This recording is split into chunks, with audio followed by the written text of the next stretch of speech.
The sounds of Broadway in Nashville, Tennessee. This is what you want to hear. You did not want to see ice and snow on the ground. You want the honky tonk, you want the bands to play. And that is what is back here in Nashville, thankfully.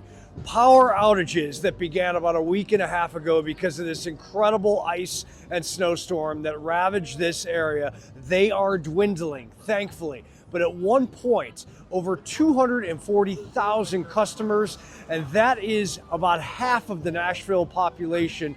Yes, they were in the dark. Linemen have been working feverishly around the clock to make sure that that number continues to go down, and we hope by at least the end of the week that all of those power outages are diminished and people can get out of shelters and hotels and stop spending money and back to regular life.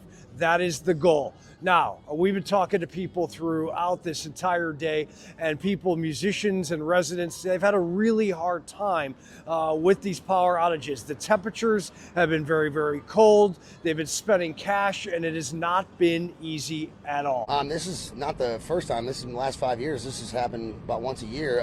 We lost power for about 2 days, and the only reason we got power back so quick is because we are in a high-income area, and they do tend to take care of that area first. But we still got musicians that are playing right now that have to stay in hotels because their power's been out for that long.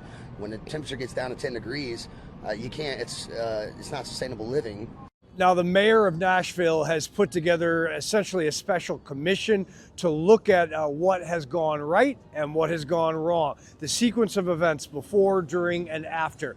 There's going to be a lot of controversy behind this. As a matter of fact, I talked to a lineman earlier today. He does not want to go on camera. He's from the state of Kentucky. He's in a union.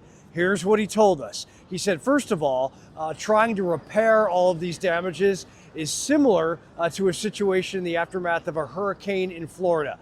That's huge when you consider the catastrophic destruction. He also told us this.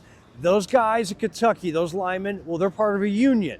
Tennessee is not. He said that in the beginning of this storm, when they entered this area to try and help clear the pathway of trees and begin the electrical grid getting back together, well, that they were denied because they were union. Then as the power outages continued, well, union members were allowed in to try and stomp out all of these outages. That's going to have to be looked at by this commission that the mayor has put into place.